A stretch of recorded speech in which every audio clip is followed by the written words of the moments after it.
Off to Arizona. We're gonna go see Ron Grable and reunite him with the car.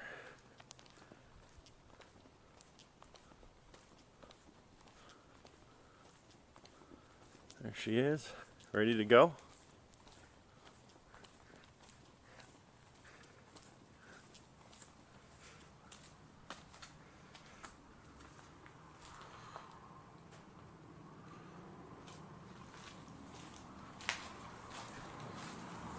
Arizona or bust?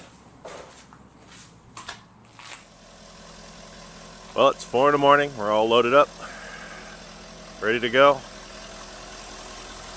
Off to Jackpot, Nevada. There's the sunrise.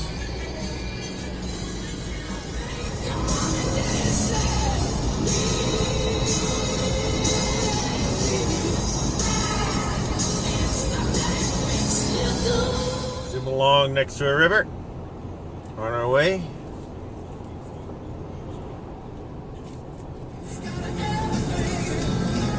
Well, we're definitely out of the mountains now. Southern Idaho. Get closer to the Nevada border. Got 122 miles till Jackpot. Making good time.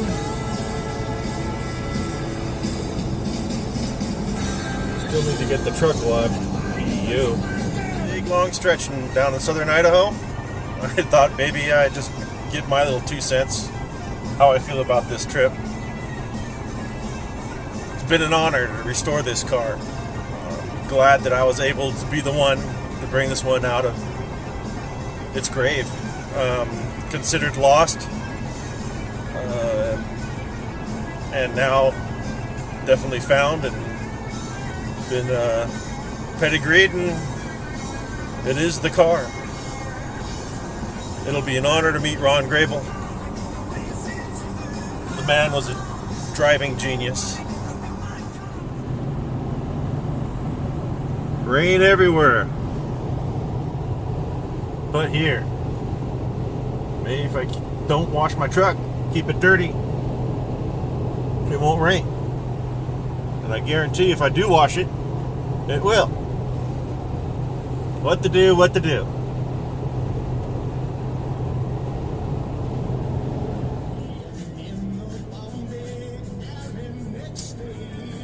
Hey, look, Ma.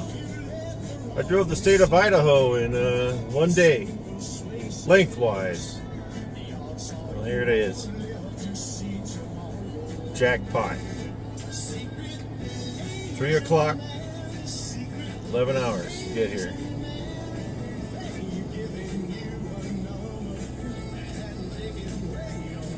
Let's see, which hotel parking lot am I going to park in? Alright. Well, here I am at Cactus Pete's Jackpot. My first stop with my filthy truck. Scenery, if you like RVs, this is all for you. Me, personally not. But hey, it's a place to sleep, a place to get a drink, and maybe I could win some of my gas money back. Let's see. Day 2 of the Grable quest. Ready to go. Next stop, Las Vegas. Got some ominous clouds coming. Hopefully it rains. Having a hell of a time trying to find a truck wash. Wow, nothing like the desert. Rain! Rain! That's what I want. Yes. Well, the rain came and went, and it made things worse. Well, I'm definitely gonna have to find a car wash. This truck looks filthy. Other than that, I've got another 418 miles to go till I hit Vegas. And there I'm going to stop at my oldest friend, Steve-O's house. Going to be spending, that's going to be my halfway house until I head home.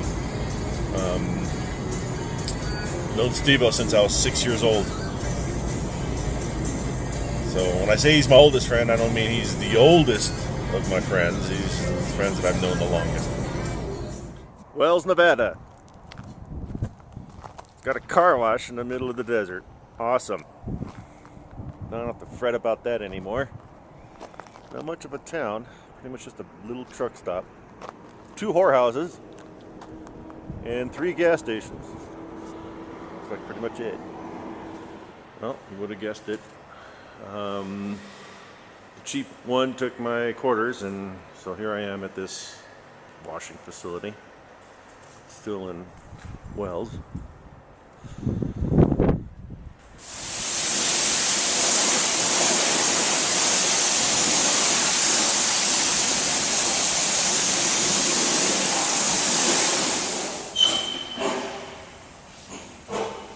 Yep, she's all shiny again. I'm ready to go. Well,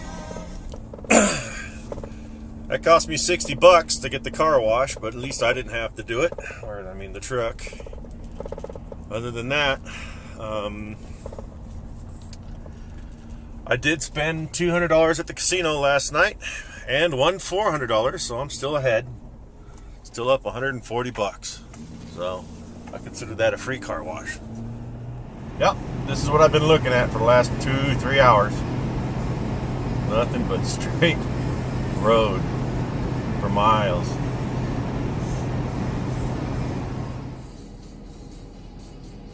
Been sitting here about 15-20 minutes waiting for this big wide load come over the pass. Look at that thing.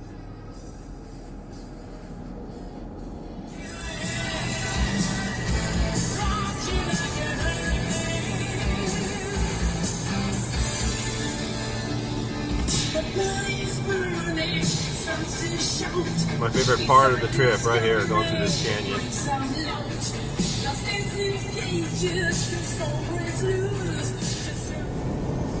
Vegas, baby. Not very glamorous, is it? Barely can see it through all the smog. But there she is. I made it. Do have a little bit of problem with the dust caps on my axles for the trailer. I'm going to see if I can get them repaired. That's how I drove it for about 400 miles. Freaky dry. Let's see if this new setup works. This is it. It's my halfway house in Vegas. It's not halfway. It's halfway. It's all the way house. There's Steve-O. It probably costs as much as your house. There's Steve-O. Nice. This is going on YouTube. It's going on my tube. Barely fit. Took up several spaces, but I guess this will do. Day 3. Everything's in place. Just gave her a quick once over. She seems good. Handled the trip.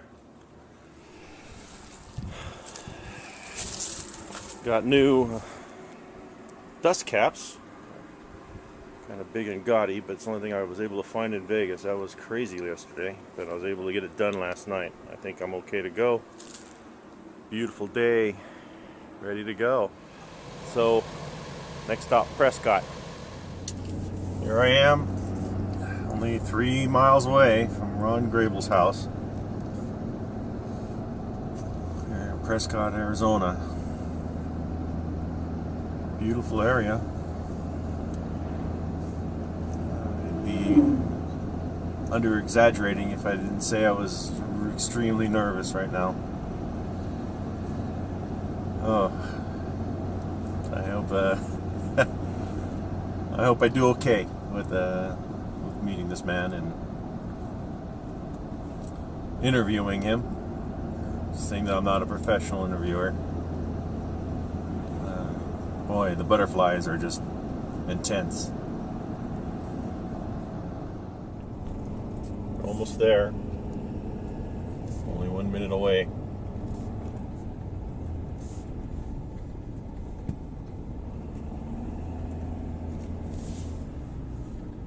Hope I could fit down this street.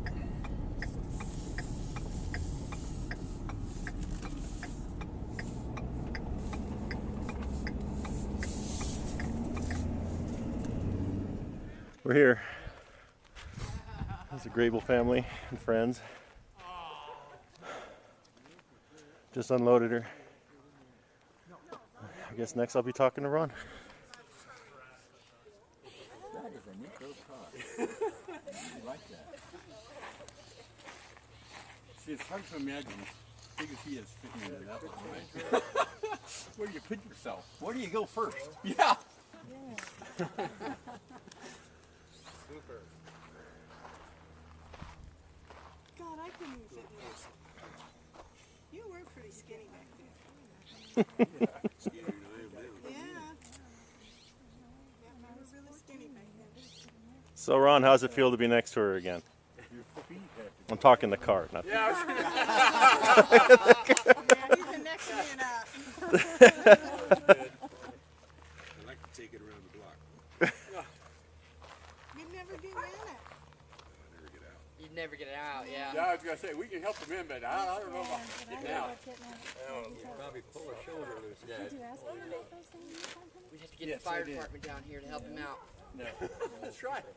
They're to keep the wheels down. all your friends from the racing series. They all miss you very much, and they all wanted me to say hi to you and hello. And they wish you could come out to some of these events, but we all understand. I wish it more than I do. Well, I'm going to start. Since you are so close to the car for the first time, what is your fondest memory that you can remember of this car? I think my fondest memory is probably the Laguna Seca race in 1970 when we won with such an easy win, and the car was just absolutely perfect. I mean, I couldn't have asked for a better car. It just did everything I asked it to, and it was fast, and the race was just a walk in the park. Beautiful car. And that was really commemorative to your team as well, because that was right after Riverside, correct? It was no, there was 3 races between. Okay. There was Edmonton race, and there was Seattle, and then we went to Laguna. Then the other side, the darker side, because we all know, what is the most terrifying time you ever had in this car? Well, terrifying and frustrating are 2 different things. Terrifying, I guess, would have been the crash at Riverside when the throttle stuck open going into turn 6. That was quite an experience, and wrote the car off, and it was a brand new car then. It was our first race with it. So that was really, really disappointing. What was frustrating was at Sears Point, when I was leading the race, I had a 45-second lead. On the last lap, the car ran out of gas. That was really frustrating, because that would have given me like 3 wins out of the first 5 races, and we'd have been on our way to a championship, but that's what happened. Well, that gets at least my next question. You were the car to beat in Laguna Seca, after Laguna Seca, taking track record and all that at that event. Right. What happened? Why? You guys were just in the forefront, and what happened? Why didn't you, I know you came 5th place overall.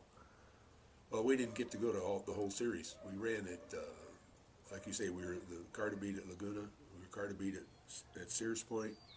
We went to Texas. And again, we qualified on the pole, leading the race, and I forget what happened in Texas, but I didn't finish. And then went to Mid-Ohio next, and the same thing. John Canner ran into the back of us and punctured a tire. And that was the last race we did that year, except for Lime Rock, where I got put off the track again by a back marker and wrote the car off, and we didn't go to any more races. So I basically finished 5th or whatever it was, because we didn't do the whole series. We didn't get to do the whole series. We just ran out of money, basically. So lack of funding, you would say? Lack of funding, and we only did basically half of the races, I think. Well, I've had experiences with racing GSXR 1100 Suzukis and also a 427 Shelby Cobras. But in my personal experience, this is the fastest car I've ever driven. In your personal experience, what is the fastest car you have ever driven? Well, this is the quickest car I've ever driven. excuse me, in terms of fastest car, probably the fastest car was at Le Mans.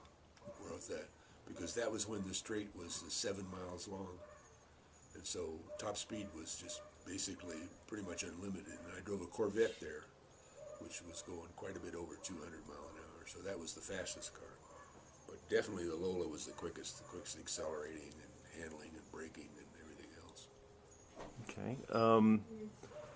For future reference, this one's more for a question for me. What kind of tips can you give me for being able to tame this beast? Well, the worst thing you can do in one of these cars is get too aggressive with the throttle. If you open the throttle too quickly, exiting a corner, the rear wheels are so loaded with cornering forces that you don't have much left for acceleration. So you have to be really careful exiting a corner. And be very gentle with the throttle as you come off a corner. I think that's the biggest tip. And the second tip is don't have too much brake bias on the rear wheels. Because if you have too much brake on the rear wheels, it'll lock the rears going into the corners, and that's more serious trouble. You don't want to do that. So I think those two things would put you in good stead. Okay, very good.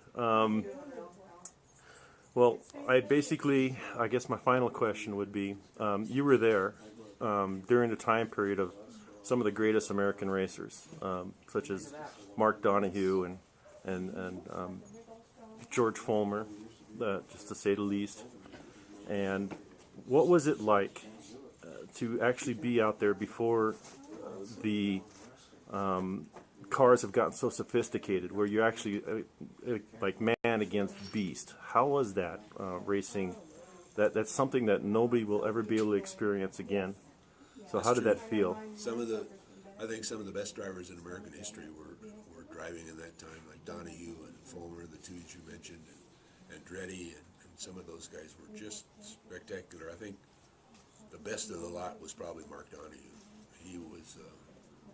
He had something really extra special, and I co-drove with him in an endurance race in Marlboro, Maryland, of all things, a Renault Dauphine, and it was a 12-hour race, and I struggled for the whole 12 hours to be as fast as Mark, and I was only ever able to get within a couple of tenths of him. He was just really a special driver, absolutely something. In terms of competing against those guys, it was when you raced with Mark or with George, you had to do qualifying laps the whole race. You just had to drive as hard as you could for the entire distance, and just try and stay, on equal footing with them. That's the best you can do. Okay. Well, Ron, it was a pleasure meeting you. Pleasure meeting you guys. I'm glad you brought the car. I love it. And thank you so much, and you're definitely a legend. Okay, thank you, Ryan. Right. Appreciate it. Well, I met Ron Grable, and I got one thing to say. He is a great guy. Not only was he a driving legend, he's also a legend of a man.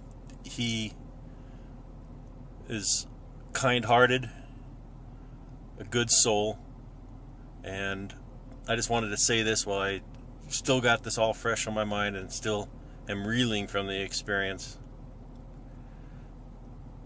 Thank you, Ron. It was a pleasure.